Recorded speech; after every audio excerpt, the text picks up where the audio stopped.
রুশান চুপচাপ বসে আছে মেঝেতে দুই পা ছড়িয়ে দিয়ে, আর সামনে দুই কান ধরে এক পায়ে দাঁড়িয়ে আছে রাইসা। দাঁড়িয়ে থাকতে থাকতে দুই পায়ে ব্যথা ধরে গেছে তার। আবারও করুণ চোখে রুশানের দিকে তাকিয়ে বলে, আর কখনো কোনো ছেলের সাথে আড্ডা দিব না, প্রমিস। আজকের মতো ছেড়ে দাও প্লিজ। রুশান ওই অবস্থাতেই বলে, এই প্রমিসটা এর আগে 3বারও করেছিলি। রাইসা বলে, এবারই শেষ প্রমিস করছি, আর কোনো ছেলে বন্ধুর সাথে কথাও বলবো না আমি। রুশান কিছু না বলে চুপচাপ বসে রইল। তাকে দেখে বোঝার উপায় নেই যে এখনো রেগে আছে না স্বাভাবিক হয়েছে। ওই অবস্থাতেই খুব শান্তভাবে বলে, ছেলেটা তোর ঘাড়ে হাত দিয়েছিল কেন? রাইসা চট করে বলে, কই ঘাড়ে হাত দেয়নি তো। রুশান রেগে বলে, তার মানে বলতে চাইছিস আমি মিথ্যা কথা বলছি? রাইসা এবার আমতা আমতা করে বলে, ঘাড়ে একটা পোকা বসেছিল, আমি ভয় পেয়েছিলাম দেখে সে ওটা তাড়িয়ে দিয়েছিল। রুশান বলল, সে কেন তোর গায়ে টাচ করবে? কে হয় সে তোর? আর তোর ঘাড় দেখা গেল কেন? হিজাব কয়টা কিনে দিয়েছি তোকে? রাইসা বিরক্তি নিয়ে বলে, গরমে আমার অসহ্য লাগে ওগুলো পড়তে। রুশান এবার উঠে দাঁড়িয়ে একটু মুচকি হেসে বলে, আজ থেকে সব ভালো লাগবে, এতটাই ভালো লাগবে যে ঘরের মাঝেও হিজাব পরে থাকবি। রুশানের কথাটা মাথায় ঢুকলো না রাইসার, তাই ড্যাব ড্যাব করে রুশানের দিকে চেয়ে আছে সে। রুশান আর কিছু না বলে রাইসার পেছনে গিয়ে দাঁড়ালো। তারপর এক হাত দিয়ে রিমার দুই হাত চেপে ধরে অন্য হাতে একটা চেয়ার টেনে রাইসাকে ওটাতে বসিয়ে দিল। তারপর পকেট থেকে একটা চিকন দড়ি বের করে রাইসার হাত বেঁধে নিল। রাইসা ছোটার চেষ্টা করতে করতে বলে, কি করছো ভাইয়া? আজকে আমাকে এভাবে বেঁধে মারবে নাকি? রুশান কিছু বলল না, চুপচাপ রিমাকে বেঁধে সামনে এসে দাঁড়ালো। তারপর টেবিলে রাখা মেহেদিটা নিল, যেটা সে আসার সময় নিয়ে এসেছিল। এরপর চুপচাপ রাইসার সামনে হাঁটু গেড়ে বসে মেহেদিটা দিয়ে রাইসার গলায় লিখে দিল, রুশানের বউ। তারপর উঠে দাঁড়িয়ে মেহেদি শুকানো পর্যন্ত রাইসাকে ওভাবে রেখে সামনে বসে থাকলো রুশান। ঘন্টা কেটে যায়, তবুও রাইসার মুক্তি মেলে না। অনেকক্ষণ পর মেহেদি পুরোপুরি শুকানোর পর রাইসার বাঁধন খুলে দিল রুশান। তারপর রাগী লুক নিয়ে বলে, চুপচাপ ফ্রেশ হয়ে পড়ার টেবিলে বসবি। দ্বিতীয় কোনো শব্দ যেন না শুনি আমি। আন্টিকে বলেছি নাস্তা তৈরি করতে, শেষ হলে এসে তোকে দিয়ে যাবে। আর আজকের প্রমিসের কথা যেন সারা জীবন মনে থাকে। বলেই রুম থেকে বেরিয়ে গেল রুশান। রাইসা দ্রুত আয়নার সামনে চলে যায় গলায় কি লিখেছে এটা দেখার জন্য। আয়নার সামনে দাঁড়াতেই চোখ কপালে উঠে যায় তার। রাইসা রাগে পেছন ফিরে চিৎকার দিতে যাবে, তখনই রুশানকে দেখে ভয়ে মুখ অফ হয়ে গেল। রুশান গাল টিপে ধরে বলে, বলেছি না যেন দ্বিতীয় কোনো শব্দ না শুনি, আর আজকের পর থেকে তোর আশেপাশেও কোনো ছেলে দেখলে তোর সাথে ওই ছেলের অবস্থাও খারাপ করে দিব। রাইসা এবার না পারছে কিছু বলতে, আর না পারছে বিষয়টা মানতে। ওয়াশরুমে চলে গেল সে। গলাটা অনেকক্ষণ ঘষেও কোনো লাভ হলো না, লেখাটা ভালোভাবেই বসে গেছে। রাগে কান্না করতে ইচ্ছা করছে তার। কেন যে এমন একটা খালাতো ভাই তার কপালে জুটলো? বাবা মাও তাকে কিছু বলে না যে, বাবা মায়ের কাছে বিচার দিবে। রাতে খাওয়ার সময় বাবার ডাকাডাকিতে বাধ্য সবার সাথে টেবিলে গিয়ে বসলো রাইসা। তবে সকলের নজর খাওয়ার দিক থেকে সরিয়ে এবার রাইসার দিকে পড়লো, কারণ খেতে এসেও হিজাব পরে আছে। রুশান খেতে খেতে বলে, কিরে আজ হঠাৎ তোর উপর জিন টিন ভর করলো নাকি? রুশানের দিকে চেয়ে ভেতর ভেতর রাগে কটমট করতে থাকে রাইসা। এই রুশানকে এখন একটু সহ্য হচ্ছে না তার। নিজেই সব করে এখন আবার খোঁচা দিচ্ছে। তার মাঝে মাও বলে, কিরে মা কি হয়েছে তোর? গায়ে জ্বর টর এসেছি নাকি? রাইসা এবার জোরপূর্বক একটু হাসার চেষ্টা করে বলে, আসলে মা আমি অনেক ভেবে দেখেছি মেয়েদের জীবনে পর্দা করাটাই খুব গুরুত্বপূর্ণ। মা আবার বলে, তা ঠিক যে পর্দা করতে হবে, নিজেকে হেফাজত করতে হবে, তাই বলে ঘরেও হিজাব পরে থাকবি? রাইসা বলল, হ্যাঁ মা, যেন এই ভালো অভ্যেসটা তাড়াতাড়ি হয়ে যায়। রাইসা চুপচাপ বসেছিল তখন। আজ মাথাটা পুরাই গরম হয়ে আছে। রুশান অনেকক্ষণ আগেই বেরিয়ে গেছে, তা ভেবে একটু হলেও মনে শান্তি আসলো। কিছুক্ষণ পর ফোনে একটা মেসেজ আছে তার, রুশানের মেসেজ, যেখানে লেখা ছিল, গলার লেখাটা যদি একটুও পরিবর্তন হয় তাহলে একেবারে ট্যাটু করে লিখে দিব। আবারও রাগ হলো রাইসার। রাগে হাতটা আচমকাই গলায় চলে গেল, আর রাগে ফুঁসতে থাকে। আজ কলেজ থেকে ফেরার পর রাজের কোনো দেখা মিলল না। ফোন দিয়ে জিজ্ঞেস করলেও বলে, আজ একটা কাজে এসেছি, ফিরতে রাত হবে। ফোন রেখে রাজ উঠে ঝুড়ি থেকে একটা আপেল নিয়ে কিছুটা এগিয়ে গেল। একটা লোককে ডেকে আপেলটা ওই লোকটার মাথার উপরে রেখে বলে সোজা হয়ে দাঁড়িয়ে থাকতে। তারপর টেবিল থেকে একটা পিস্তল তুলে নিয়ে ওটার উপর হাত বোলাতে লাগলো। অনেকদিন হলো এটা হাতে তোলা হয়নি। টার্গেটটা ঠিক আছে কিনা একটু চেক করতে লোকটার মাথায় আপেল রেখেছে সে। রাজ অনেকটা দূরে গিয়ে লোকটার দিকে পিস্তল তাক করে দাঁড়াতেই লোকটা একটা শুকনো ঢোক নিয়ে চোখ বন্ধ করে নিল। হঠাৎ একটা গুলির শব্দ হলো, আর তার মাথার উপর আপেলটা কয়েক ভাগ হয়ে অনেকটা দূরে ছিটকে গেল। রাজ এবার লোকটার দিকে তাকিয়ে দেখে ইতিমধ্যে প্রসাব করে প্যান্ট ভাসিয়ে ফেলেছে লোকটা। রাজ একটু মুচকি হেসে পাশ থেকে জুসের গ্লাসটা তুলে নিয়ে তাতে চুমুক দিল। পশ্চিম আকাশে তাকিয়ে দেখে সূর্য ডুবে আকাশটা লাল হয়ে আছে। কিছুক্ষণের পরই সন্ধ্যা হয়ে আসবে। রাজ জুসটা অর্ধেক শেষ করে পাশে রেখে দিয়ে ভাইয়ের দিকে চেয়ে বলে, আজ আসি ভাইয়া, আবার কয়েকদিন পর দেখা হবে। রাজের ভাই উঠে রাজের কাঁধে এক হাত রেখে বলে, তুই যে কি করছিস তা কিছুই বুঝে উঠতে পারছি না আমি। যেখানে ছোটবেলা থেকেই তোর জন্য সেবার জন্যই পার্সোনাল ভাবে কয়েকজন লোক রেখে এত আদর যত্নে বড় করেছি তোকে, আর সেই তুই কিনা একটা ব্যাচেলর বাসায় থাকিস। তারা কি খায় কিভাবে থাকে ওসব পরিবেশ কি তোর জন্য? রাজ একটু হেসে ভাইয়ের দিকে চেয়ে বলে, কারণ আছে ভাইয়া, তার সময় হলেই তোমাকে বলবো, এখন আসতে হবে আমাকে, আমার বন্ধুরা বারবার ফোন দিচ্ছে। রাজের ভাই এবার তাকে জড়িয়ে ধরে বলে সাবধানে থাকিস, আর বাবা ফোন দিয়েছিল, বলল তোকে বুঝিয়ে অস্ট্রেলিয়া পাঠিয়ে দিতে, ওখানে বাবার বিজনেসের দেখাশোনা করবি, এতগুলো বিজনেস বাবার একার পক্ষে দেখা সম্ভব হচ্ছে না। রাজ বলল তুমি কি বলেছ?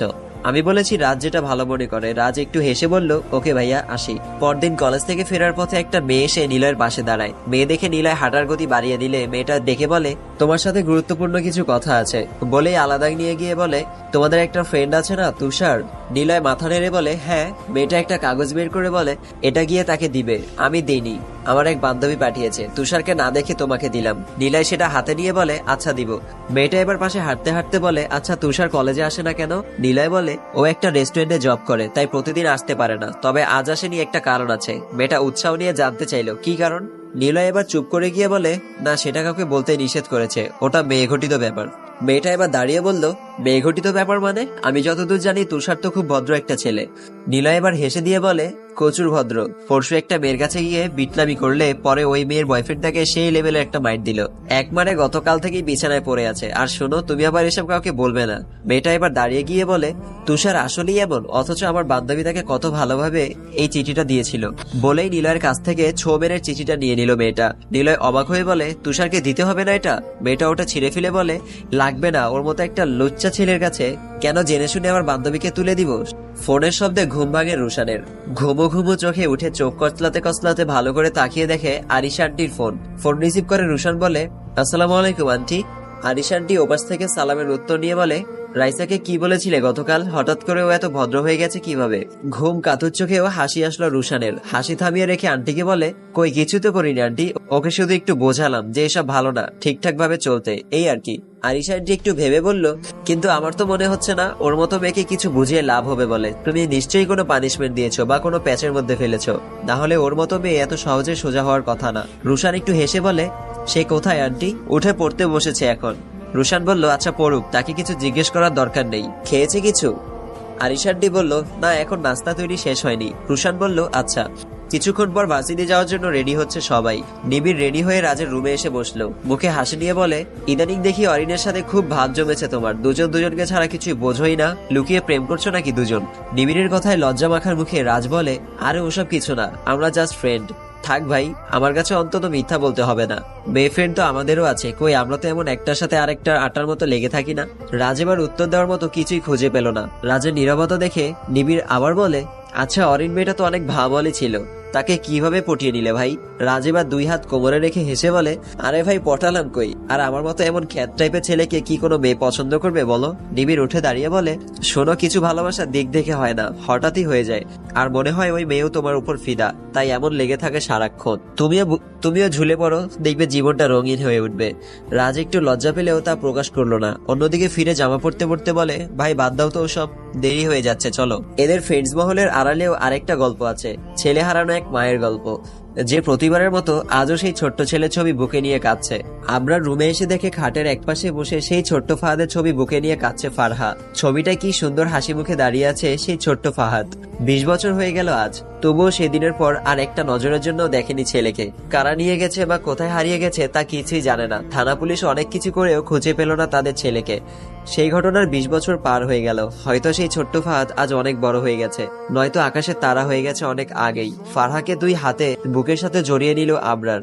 সন্তান হারানো একজন মাকে সান্ত্বনা দেওয়ার ভাষা তার জানা নেই, সেও তো বাবা, কষ্ট তো তারও হয়। ফারহা আবরারের বুকে মাথা রাখা অবস্থায় বলে আমার ফাহাদ একদিন ঠিকই ফিরে আসবে। তবে কে সেই ছোটবেলায় হারিয়ে যাওয়া ফাহাদ?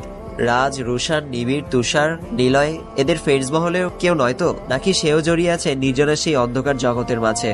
আজও ভার্সিটি যায়নি তুষার। রেস্টুরেন্টের টেবিল মুছতে মুছতে খেয়াল করে ফোনটা ভাইব্রেট হচ্ছে, কেউ হয়তো ফোন দিয়েছে।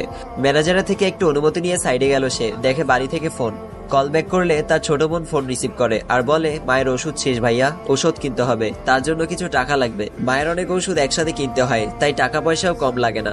আর মায়ের চিকিৎসার জন্য অনেকদিন ধরেই এখানে ওখানে কাজ করে টাকা জমাচ্ছে সে। ছোট বোনকে বলে আচ্ছা চিন্তা করিস না, আমি বিকালের মাঝেই ম্যানেজ করে টাকা পাঠিয়ে দিব। আর মাকে একটু ফোনটা দিবি, 2 মিনিট কথা বলি। তুষারের ছোট বোন দৌড়ে মায়ের কাছে ফোনটা নিয়ে গেল। তুষার 1 মিনিট কথা বলতেই ম্যানেজার এসে গালাগাল শুরু করলো তাকে। কাস্টমার সব বসে আছে আর সে এসেছে এখানে ফোন আলাপ করতে। তুষার একটু রকচটা স্বভাবের হলেও এখন সবই সহ্য করতে হচ্ছে তাকে। মাঝে মাঝে নিজের রাগ সামলে রাখার জন্য হলেও কিছুক্ষণ চোখ বন্ধ করে থাকে সে, কারণ এখনো অনেক টাকা জমানো বাকি। কলেজে আসার পর অরিন দৌড়ে এসে রাজকে আলাদা করে একপাশে নিয়ে চলে গেল, কারণ তার কিছু হোমওয়ার্ক বাকি ছিল। প্রাইভেট ভার্সিটি দেখে রেগুলার পড়ার প্রতি গুরুত্বটা বেশি থাকে সব সময়।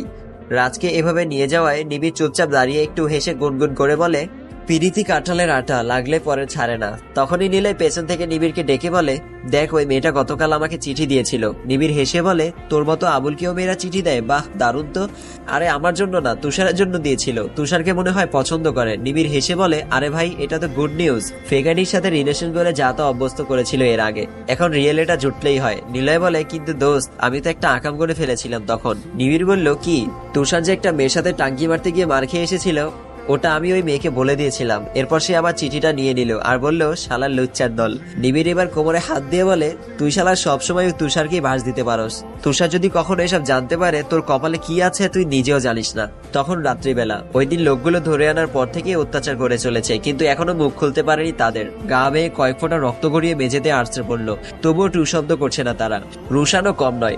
ইশারা দিতেই একজন লোক এসে একটা প্লেট রেখে গেল, যেটাতে ছিল ছোট ছোট অনেক কাচের গুঁড়ো। কেউ মুঠোয় নিয়ে চাপ দিলে টপ টপ করে রক্ত গড়িয়ে পড়বে এমন। রুশান তাদের তিনজনের সামনে মুখ নিয়ে বলে, তোদের আগেও এখানে কয়েকজন এসেছে, কেউই বেঁচে বের হতে পারেনি এখান থেকে। এখন তোদেরকেও সেই দুইটা অপশন দিচ্ছি। অপশন নাম্বার 1, যা যা জানতে চাইছি সকল তথ্য দিয়ে আমাদের হেল্প করবি, আর শত শত মানুষের জীবন বাঁচবে এতে, আর তোরাও মুক্তি পেয়ে যাবি। অপশন নাম্বার 2, সামনে থাকা এই কাচের গুঁড়োগুলো এখন খেতে হবে তোদের।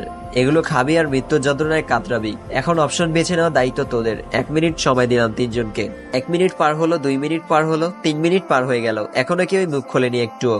রুশান রাগে টেবিলে থাপ্পড় দিয়ে উঠে দাঁড়িয়ে যায়, আর ইশারা করলেই কয়েকজন এগিয়ে এসে ওই তিনজনের মাঝে একজনকে খুলে নেয়, আর বাকি দুজনের সামনে গাল টিপে হা করিয়ে কাচের গুঁড়োগুলো খাওয়াতে লাগলো। লোকটা ছটফট করছে, আর বাকি দুজন তাকিয়ে আছে তার দিকে। তাকে খাওয়ানোর পর ছেড়ে দিতেই